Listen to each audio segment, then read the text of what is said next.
గోవిందాయ నమః. హిందూ బంధువులందరికీ జై శ్రీరామ్, వందే మాతరం. కదిరి కృష్ణ అనే ఒక మేధావి గారికంట మన పురాణాలలో రాముడు, కృష్ణుడు, శివుడు వీళ్ళ విషయంలో ఎక్కడా దయ, జాలి, ప్రేమ, సమానత్వం అనేది కనిపించలేదంట. వాళ్ళందరూ కూడా కులాల గురించి కొట్టుకోవడం, శూద్రుని దూరంగా పెట్టడం, అధికారం కోసం కొట్టుకోవడం ఇలాంటివి చేశారట. కానీ ఎక్కడా కూడా ఒక ప్రేమ, ఆత్మీయత అనే భావము రాముడిలో, శివుడిలో, కృష్ణుడిలో ఏ దేవతల్లోనూ లేదట. కాస్త ఒకసారి వారి వ్యాఖ్యలు విందాము, ఆ తర్వాత మాట్లాడుకుందాం. మంచితనం అని ప్రేమ పంచడం కానీ ఎక్కడ లేదు. ఒక శ్లోకం దొరకలేదు మీకు దాంట్లో. అంటే ఈ పురాణ ఇతిహాసం ఎక్కడ నాకు కనిపించలేదు. ఎక్కడ ఏం కనిపించింది? ఎక్కడ చూసిన కులము, అవమానము, ఏమి అణచివేత, దోపిడి, వీని అంటరాన్ని ఉడుకుంచు, వాని శూద్రునిగా ఉంచు, వానికి ఉద్యోగం ఇయ్యకు, వీని సాక్ష్యం చెప్పడానికి వీలు లేదు. పాద్వివాకం యత్నేన వర్చయేత్ శూద్రం శూద్రం పాద్వివాకం యత్నేన వర్చయేత్. ఇతను మ్యాటర్ చెప్పేది తక్కువ. నా గంగా పాండిత్యం వచ్చు, ఆ పుస్తకాలన్నీ నేను చదివేశాను, వాటిలో ఏమి లేదు అని ఇప్పుడు జనాలకు చెప్పుకోవాలంటే ఏం చేయాలి? 4 శ్లోకాలు బట్టి పట్టాలన్నమాట. 4 శ్లోకాలు బట్టి ఎవరిని ఏదైనా అడిగితే ముందు నోట్లో నుండి అలవాగ్గా శ్లోకం ఒకటి వదిలేస్తాడు.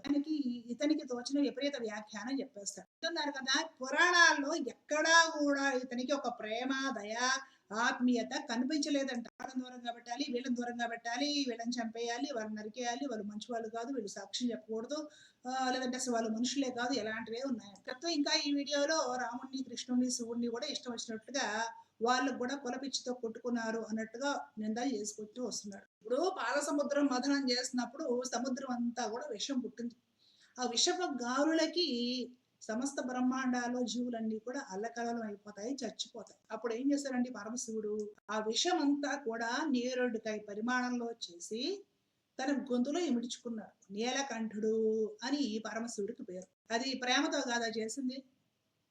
ఎవరు మింగుతారండి? ఇప్పుడు ఈ మాటలు మాట్లాడే వాళ్ళు ఒక బొట్టు విషం మింగుతారా? సమాజ హితము కోసం మింగాల్సి వచ్చినప్పుడు ఒక బొట్టు విషం మింగుతారా చెప్పండి? మరి పరమశివుడు మింగాడే. సముద్రం నిండా వచ్చిన ఆహలాహలాన్ని మింగి పడేశాడే లోకహితం కోసం.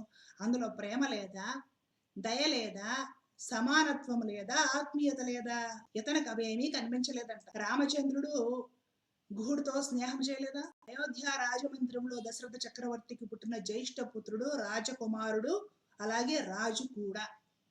అలాంటి ఒక స్టేటస్ లో ఉన్న రాజపుత్రుడైన రాజా రాముడు ఎక్కడో అడవుల్లో పడవ నడుపుకునే జాలరి గుహుడుతోటి ఎంత ఆత్మీయంగా స్నేహం చేసి ఆలింగనం చేసుకొని ఆ రాత్రి అక్కడ ఆతిథ్యం పుచ్చుకొని అతను పడవ దాటిస్తే దాటి మిత్రుడికి మళ్ళా ఎప్పుడు నిన్ను చూస్తానో అని కన్నీడతో వీడుకోలు చెప్పి ముందుకు వెళ్ళిపోయాడు. ఎక్కడి రాజకుమారుడు ఎక్కడి పడవ నడుపుకునే వాడితో స్నేహం చేశాడు? అందులో ప్రేమ లేదా, దయ లేదా, సమానత్వం లేదా, స్నేహం లేదా, ఆత్మీయత లేదా?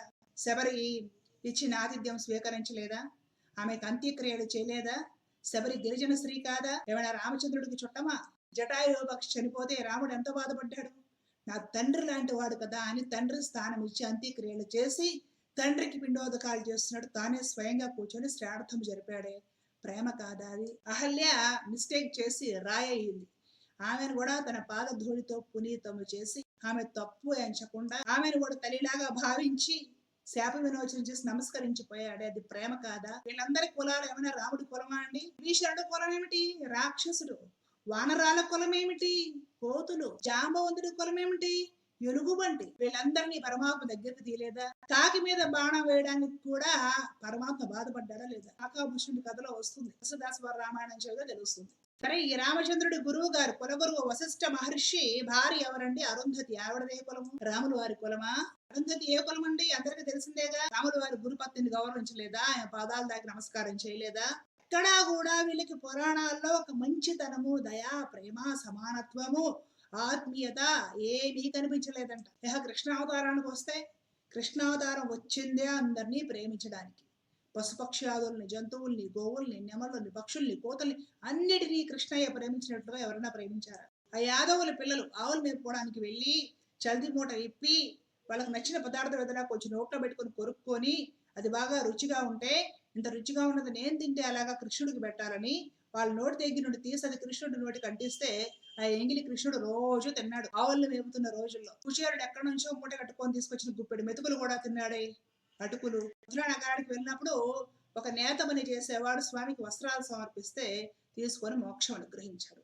ఒక మాలలు కట్టుకునేవాడు, పూలమ్ముకునేవాడు ఒక మాల తీసి స్వామి మెడలో వేస్తే మోక్షం అనుగ్రహించాడు. కుబ్జ, కంసుడు కొలువులో దాసి, ఆమె కాస్త గంధం రాసిందని ఆమెకుండే అవకరాలు వంకరలు తీసేస్తే ఆమెను అప్సరసగా మార్చి అనుగ్రహించాడు. ఎంత మందిని అనుగ్రహించాడండి స్వామి. రామాయణము, భాగవతము అంతా కూడా ప్రేమేగా. రామాయణము, భారతము అంతా కూడా ధర్మమేగా. రాముడు గాని, కృష్ణుడు గాని, శివుడు గాని అసలు ఎవరిని దూరం పెట్టారు? శివపురాణం ప్రకారం లేదా అసలుకి నయనార్లు ఉంటారండి శివభక్తులు మొత్తము, వాళ్ళందరూ నిమ్న కులాల్లో వాళ్ళు సామాజికంగా అందరూ కూడా శివలింగాన్ని ప్రేమించి కైలాస ప్రాప్తి పొందారో లేదా? నయనార్లు ఎంతమంది ఉన్నారో వాళ్ళందరూ కూడా నిమ్న జాతిలో వాళ్ళే.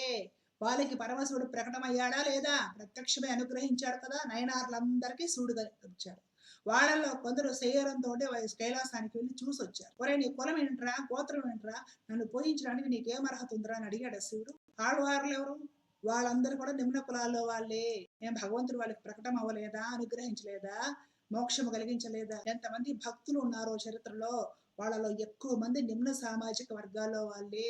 రాయిదాసు చెప్పులు కుట్టుకుంటూ ఉండేవారు. కబీర్ దాసు నేత పని చేసుకుంటూ ఉండేవారు. ఉమరి గోబా పాండురంగ భక్తుడు కుండలు చేసుకుంటూ ఉండేవాడు. తుకారాము గేదెలు మేపుకుంటూ ఉండేవాడు. పొలంలో పనిచేసుకుంటూ ఉండేవాడు. ఎంతమంది చరిత్రలో చూస్తే భక్తులందరూ నిమ్న కులాల్లో వాళ్ళేనండి. వాళ్ళందరి ఇంట్లో పరమాత్ముడు తిరిగాడండి. తిరుపతి వెంకటేశ్వర స్వామి ఆ కుమ్మరి కురువర్తి నమ్మి ఇంటికి వెళ్ళేసేసి ఆకలేస్తుందని పిడతలో పెరుగన్నం పెట్టించుకొని తినలేదా? ఒక చర్మకారుడైన భక్తుడు తిరుపతిలో చెప్పులు కొట్టుకుంటూ స్వామిని ఆరాధిస్తుంటే ఆయనకు కనిపించి నాకు చెప్పులు లేవయ్యా అనేసేసి ఒక మంచి చెప్పుల చేత కుట్టించు అని చెప్పుల చేత తీసుకోలేదు చర్మకారుడి దగ్గర నుండి. అసలు భగవంతుడు ప్రేమించింది ఎవరిని చెప్పండి? పచ్చకామెరలోడికి లోకమంతా పచ్చగా కనపడుతుందని వీళ్ళకి పురాణాలు, ఇతిహాసాలు, వాంగ్మయంలో ఎక్కడా కూడా ప్రేమ కనపడలేదంట, దయ కనపడలేదంట. బ్రహ్మ, విష్ణువు, శివుడు కూడా కులాల గురించి కొట్టుకున్నారంట. నాది పెద్ద కులం, నాది పెద్ద కులం అని. నువ్వేమైనా వెళ్ళి వాళ్ళ సర్టిఫికెట్లు ఏ కులమో చూసొచ్చావయ్యా? ఓ నోరేసుకుని ఇంటర్వ్యూలు ఇచ్చేస్తున్నావు.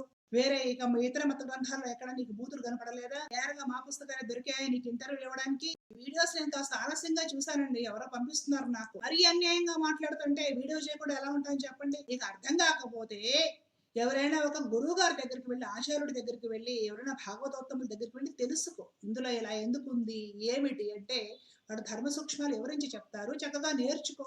ఏదైనా మాట్లాడే ముందు నేర్చుకొని మాట్లాడాలా, నీ ఇష్టం వచ్చినట్టు మాట్లాడాలా? అదేమంటే నేను పెద్ద పండితుడిని అనిపించుకోవడం కోసం అలవాగ్గా 2-3 శ్లోకాలు నేర్చుకుని వదలడం. అవి కూడా కొందరు కల్పించి రాసిన మనుధర్మ శాస్త్రంలో శ్లోకాలు నేను చెప్పేవి. స్మృతి ఒరిజినల్ టెక్స్ట్ ఉంది, అది కూడా ఈ యుగానికి వాటిలో అన్ని విషయాలు అప్లై అయ్యేవి కాదు. దాన్ని చాలా మంది మన పండితులే కొందరు మహానుభావులు వక్రీకరించి ఇష్టపచ్చినట్టు వాళ్ళ పైత్యంతో రాసిపడేశారు. అవి మాకు ప్రామాణికము అనేసేసి ఆ శ్లోకాలు చెప్తూ తిట్టేదేమో రాముడిని, కృష్ణుడిని, శివుడినా? ఎలా ఊరుకుంటామండి మన దేవుళ్ళని నిందిస్తూ ఉంటే? ఇలాంటి వీడియోస్ కనిపించాయంటే నేను ఖచ్చితంగా వీడియో చేస్తానండి, ఖండిస్తానండి, క్లారిటీ ఇస్తానండి. ఖచ్చితంగా వీడియోస్ చేస్తాను. ఎందుకంటే ఇలాంటి వీడియోసే ఎక్కువ మంది చూసేసి నిజమే కావాలనుకుంటున్నారు. కాబట్టి ఖచ్చితంగా ప్రమాణాలతో సశాస్త్రీయంగా వీడియోస్ చేస్తాను నేను. లోకా సమస్త సుఖభవంతు. జై శ్రీరామ్, జై భారత్, జై హింద్. కృష్ణార్పణ.